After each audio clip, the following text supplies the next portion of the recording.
대림절은 우리를 구원해 주시기 위해서 하나님께서 인간의 육체를 입고 성령으로 잉태된 아기 예수님을 기다리는 절기입니다. 아기 예수님의 탄생 스토리는 우리들이 너무나 잘 알고 있습니다. 예수님의 탄생은 영화 스토리로도 많이 쓰여질 정도로 극적인 요소들이 많이 있습니다. 천사가 찾아와 처녀 마리아에게 임신 소식을 전하는 부분이나 출산 과정과 출산 후의 도피 과정들은 글 자체에서만이라도 긴장감을 느낄 수 있습니다. 호적을 하러 고향으로 가던 그 길가 베들레헴 동네에 머물러 여러 숙박 장소를 찾고 또 찾았지만 결국에는 마국간에서 아기 예수님을 출생시키는 이야기들은 우리들이 성탄절이 되면 단골처럼 쓰이는 영화, 연극 메뉴가 되었습니다. 예수님 출생 이후의 긴장감은 더욱더 최고조를 이룹니다. 헤롯 왕이 구원자 탄생 소식을 접합니다. 그래서 갓 태어난 아기들을 찾아 죽인다는 그 소식들이 퍼지게 되죠. 이에 요셉과 마리아는 긴박하게 애굽으로 피난길을 떠나게 되죠. 이렇듯 예수님의 출생은요, 극적인 요소들이 참 많이 담겨져 있습니다. 예수님의 출생과 유사하게 극적인 죽음을 맞이한 이가 있습니다. 그가 바로 제자 베드로입니다. 오늘 말씀 18절 후반절에 보면 남인에게 띠띠우고 원하지 아니하는 곳으로 데려가리라. 예수님은 베드로를 향해서 극적인 죽음을 예고합니다. 기독교 역사학자들의 견해에 따르면 베드로는 네로 황제로부터 십자가형을 선고받습니다. 그래서 법정 위에 서게 되죠. 그런데 그 법정 위에서 베드로는 그 사람들에게 말을 합니다. 나는 스승인 예수님과 동일하게 죽을 자격이 없는 비천한 자이다.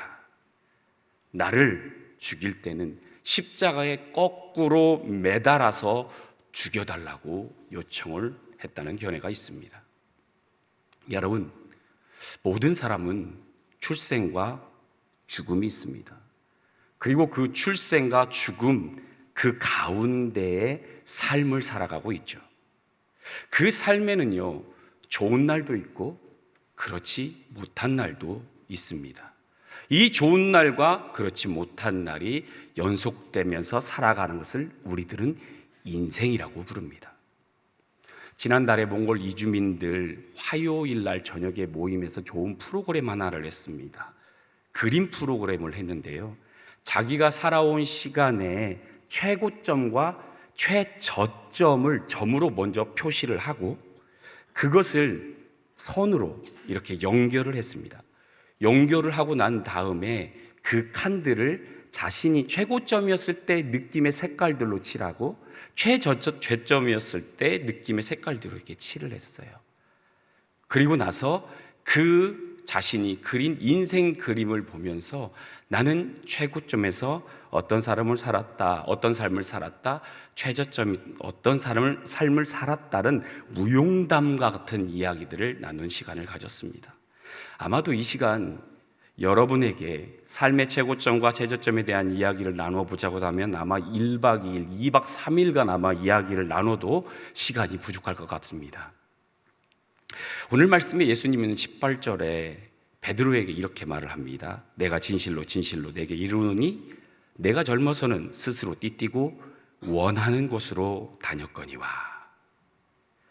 우리 모두는 인생의 최고점을 가지고 살았습니다. 또 아니 지금이 최고점이라고 말할 수도 있겠죠. 흔히 말하는 인생의 리즈 시절이 있습니다. 리즈 시절. 베드로에게도 인생의 리즈 시절이 있었습니다. 스스로 띠띠고 원하는 곳으로 다니던 그 리즈의 그런 시절들이 있었습니다. 예수님이 바닷가에서 베드로를 부르시죠. 자신을 불렀어요. 그리고 베드로는 그 부르심에 응답합니다. 예수님이 십자가 죽음을 당하기 그 전까지 부르심을 받아서 십자가에 예수님이 달리는 그 직전까지 베드로의 삶은 최고점이었어요. 리즈 시절이었습니다. 예수님이 갈릴리 해변가에서 베드로를 부릅니다. 베드로야, 나를 따라와라. 내가 너희를 사람을 낚는 어부가 되게 하리라. 이에 베드로는요, 주저하지 않고 자신의 그물을 버려두고 주님을 따릅니다. 주님을 따르면서 베드로는 자신의 선택이 옳다라는 사실을 더욱 확실하게 됩니다. 예수님이요, 병든 자를 고쳐요. 죽은 자를 살립니다. 수많은 사람들을 입히고 먹이고 기적을 베푸십니다. 그것을 보면서 베드로는 속으로 생각합니다. 내가 주님을 잘 선택했구나. 하늘의 말씀을 전하는 예수님의 설교를 듣고 그는 더 확신합니다. 더욱더 믿음을 갖게 됩니다. 이분은 이 세상의 왕이 되실 분이시다.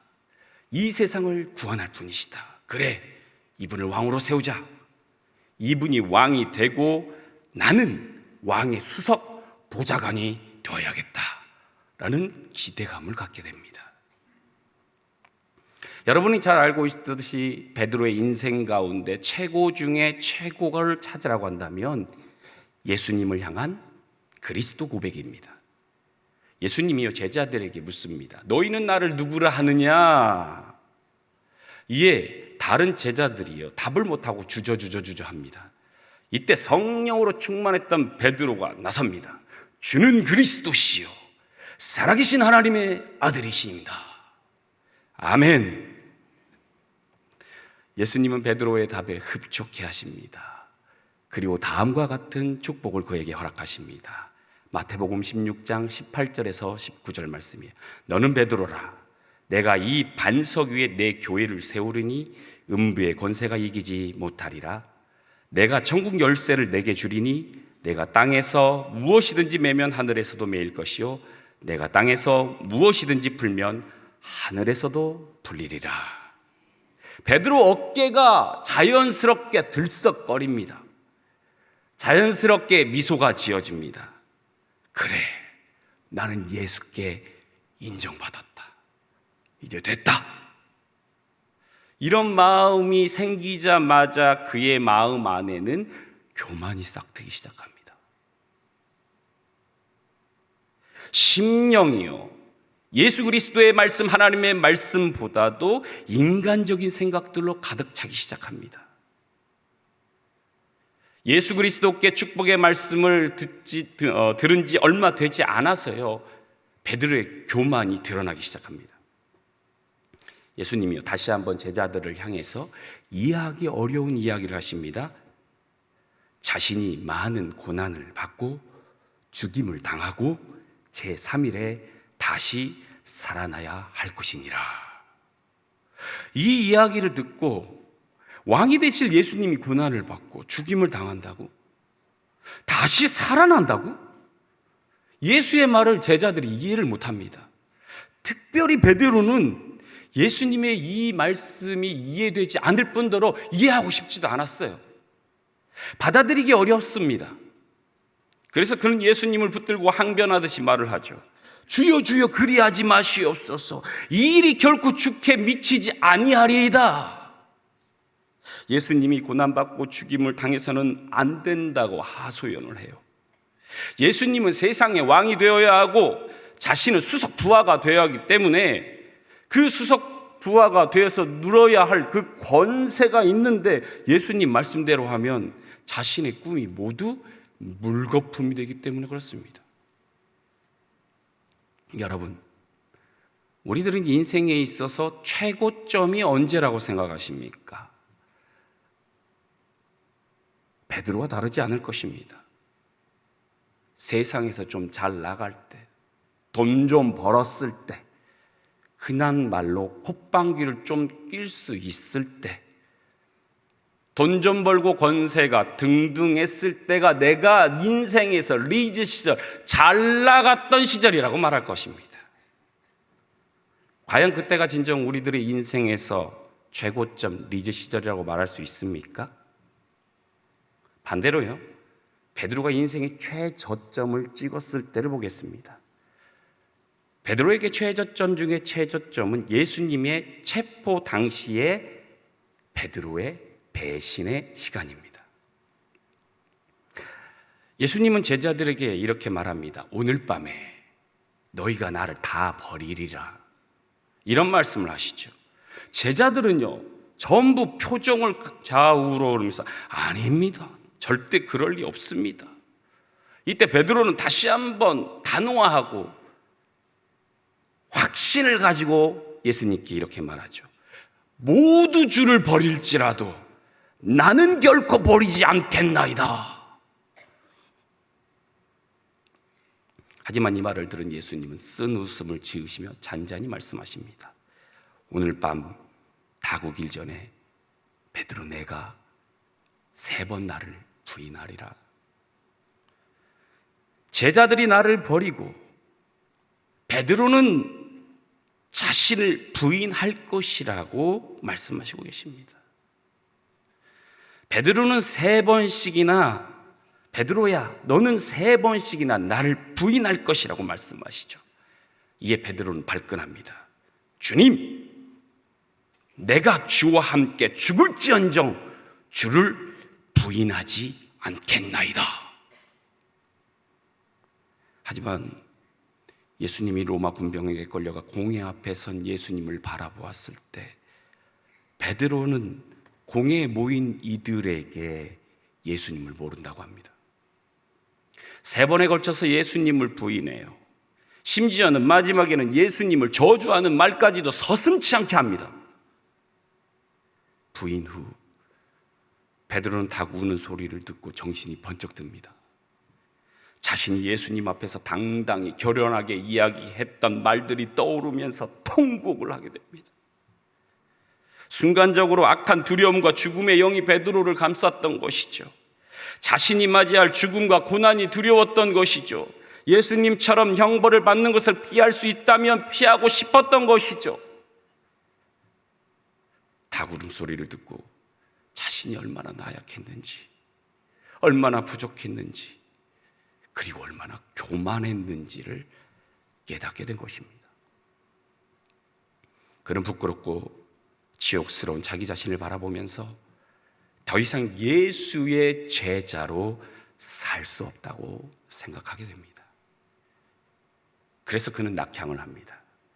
사람을 낚는 어부가 아니라 물고기 낚는 평범한 어부의 삶으로 돌아가 버립니다. 성도 여러분, 우리들의 눈으로 베드로의 삶을 평가하면 그의 인생은 망쳤다고 볼 수 있습니다. 배신자가 된 실패자의 모습이라고 말할 수 있습니다. 나고자이며 믿음 없이 자신의 스승을 버린 배은망덕한 자입니다. 그러나 우리들은 베드로를 잘 알고 있죠. 베드로의 그 이유를 우리는 잘 알고 있습니다. 예수님은 십자가 죽음 이후에 부활하신 후 고향으로 낙향한 제자 베드로를 찾아갑니다. 요한복음 21장 15절부터 19절의 내용처럼 베드로를 다시 찾아가 부르시죠. 이 장면을요, 백뮤직을 좀 깔아놓고 쫙 이렇게 분위기를 잡고 한번 읽어보시면 참으로 눈물이 나는 장면입니다. 예수님이요, 아침 식사 조반을 먹은 후에 시몬에게 묻습니다. 사랑하는 요한의 아들 시몬아, 내가 이 사람들보다 나를 더 사랑하느냐? 베드로는 실패자인 자신의 이름을 부르는 예수님께 즉답을 피합니다. 주님께서 아십니다. 우회적으로 사랑을 고백합니다. 그런 베드로에게 주님은 다시 물어요. 사랑하는 요한의 아들 시몬아, 내가 나를 사랑하느냐? 베드로는 다시 묻는 주님 앞에 기어 들어가는 목소리로 주님께서 아시나이다. 겨우 답을 해요. 그런 답을 들은 주님은 또다시 주님 베드로에게 묻습니다.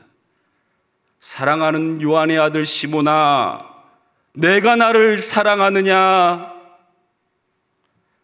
베드로는 예수님이 3번이나 묻자 근심이 되기 시작했어요. 자신이 저지른 부끄러운 배신이 떠올랐고 이를 질책하시는 예수님의 모습이 떠올랐어요. 그래도 젖먹던 힘을 다해서 답을 합니다. 주님, 모든 것을 아시잖아요. 내가 주님을 사랑하는 것을 주님은 아시잖아요. 이 답을 하고 베드로는 예수님이 자신을 벌하시고 혼내실 것을 기다렸습니다. 그리고 다시는 예수님의 제자가 되는 일은 벌어질 수 없다라고 혼자 생각했던 것이죠. 내가 살기 위해서 예수님을 버렸던 자신을 예수님이 용서하시면 안 된다고 말을 하고 있어요. 마음속으로 예수님 용서하지 마세요. 이 못난 제자 용서하지 마세요. 당신을 버렸어요. 당신을 죽음으로 내몰았던 이 제자 용서하지 마세요. 그러나 반전이 일어납니다. 예수님은 베드로를 벌하지 않아요. 예수님은 베드로를 원망하지 않아요. 오히려 자신의 사랑을 베드로에게 보여주시고 베드로에게 말합니다. 베드로야, 다시 나의 양을 치라. 나의 양을 먹이라. 나의 양을 치라. 위로의 말씀을 베드로에게 전해주시죠. 오늘 말씀 19절 후반절의 말씀을 보면 베드로에게 이르시되 나를 따르라 말씀하십니다. 예수님은 베드로를 다시 부르신 거죠. 영어로 말하면 recalling, 다시 부르시고 양을 먹이고 치라는 소명까지 부여해 주십니다. 혼내시고 내쳐도 되는 베드로를 다시 붙잡아서 세워주시는 것이죠. 여러분, 우리들의 눈으로 보면 베드로는 예수님을 버린 믿음의 실패자입니다. 철저히 못난 제자이고 제자로서는 낙오자임이 분명해 보입니다. 하지만 예수님의 눈으로 본 베드로의 모습은 달랐습니다. 저희 교회는 작년 가을부터 국내 성지 탐방을 가고 있습니다. 작년에 성도님들을 데리고 전주 군산 지역에 그 성지 탐방을 간 적이 있었어요. 마지막 탐방 코스에 군산의 3.1운동 역사박물관, 금방 전에 사진에 나왔는데요. 역사박물관을 갔습니다. 역사박물관 3층에 이게 올라가 봤더니 일본 헌병들에게 고난받고 고문당하는 그런 모형들과 고초를 겪는 열사들의 모습, 얼굴 사진들을 쭉 이렇게 전시해 놓았더라고요. 인간적인 눈으로 그들을 이렇게 보면 그들의 인생은 어두워 보였어요. 실패했다고 볼 수 있습니다. 범죄자처럼 감옥에 갇혀 모진 고난을 당하고 세상 법정에서는 죄인으로 낙인 찍어서 버림받은 자와 같았습니다. 또한요, 올해 6월에는 일본 선교팀에서 일본 순교지를 탐방한 적이 있습니다. 일본 순교자들을 기념하는 기념관에 들어가서요, 수많은 순교자들의 모습들을 그림으로 이렇게 담아져 있더라고요. 어린아이부터 노인에 이르기까지 십자가 죽음 앞에 서 있는 그들의 모습은요, 세상 사람들에게 조롱거리였고 비난거리였습니다. 그들의 모습은 인생 실패자 같아 보였습니다. 가장 처참한 육신의 모습으로 수백 킬로를 끌려다니면서요, 각 마을보다 이들은 범죄자이다, 이들은 인생의 실패자이다라는 모욕을 당했습니다. 성도 여러분, 우리들은 이들을 인생이 실패했다고 생각하지 않습니다. 독립을 위해서 고문당하고 죽임당한 독립군들이 실패한 인생이 아니죠. 예수 그리스도를 전하기 위해서 처참한 죽음을 당한 순교자들이 실패한 인생이 아니죠. 저는요, 금방 사진에 나온 것처럼 독립 열사들의 사진을 자세히 들여다보았습니다. 먼발치에서 사진을 보면 그저 감옥에 갇혀서 초라하고 처참한 삶을 사는 낙오자의 모습처럼 보이겠지만 자세히 그들의 얼굴을 바라보았습니다. 그 얼굴에는요, 결기가 담겨져 있었어요. 당당해 보였습니다. 심지어는 평온해 보였습니다. 육신은 망가져 버렸지만 영혼은 그 어느 때보다도 강해 보였습니다. 일본 순교자들의 그런 모습도 동일했습니다. 그림이나 동상으로 만들어진 순교자들의 모습은요, 죽음 앞에서 두려워 떠는 자들의 모습이 아니었어요. 큰 칼 아래서, 뜨거운 온천물 아래서요, 순교자들의 모습들은 담담해 보였습니다. 오히려 자신을 죽이려 하는 그들을 용서하며 그들을 위해서 기도하는 모습까지 보여주고 있습니다. 순교의 순간까지 그들은 평온한 모습으로 하나님을 바라보고 있었습니다. 성도 여러분, 우리들이 보는 인생의 성공과 실패와 하나님이 보는 인생의 성공과 실패는 다를 수 있습니다. 오늘 말씀 19절을 보면 이 말씀을 하시면 베드로가 어떠한 죽음으로 하나님께 영광을 돌릴 것을 가르치심이로라. 예수님은 배신자 베드로의 모습이 아니라요, 하나님께 영광을 돌리는 베드로의 모습을 보고 계셨던 것입니다. 예수님은 실패자, 낙오자, 배신자의 베드로의 현재의 모습이 아니라 하나님께 죽음으로 하나님께 영광을 돌릴 베드로의 모습을 바라보고 계셨던 것입니다. 그래서 예수님은요, 베드로를 다시 부르십니다. 성도 여러분, 하나님이 우리를 바라보는 관점은 인생의 최고점을 찾는 것이 아니에요. 또한 우리들의 인생의 최저점에 있다 하더라도 하나님의 계획에서 바라보면 최저점이 아니라 최고점을 향한 최저점은 준비 단계에 불과하다는 것을 기억하시기 바랍니다. 최저점에 있었던 베드로가 예수님을 다시 만난 이후에 어떤 자로 변화되었습니까? 성령 충만한 자가 됩니다.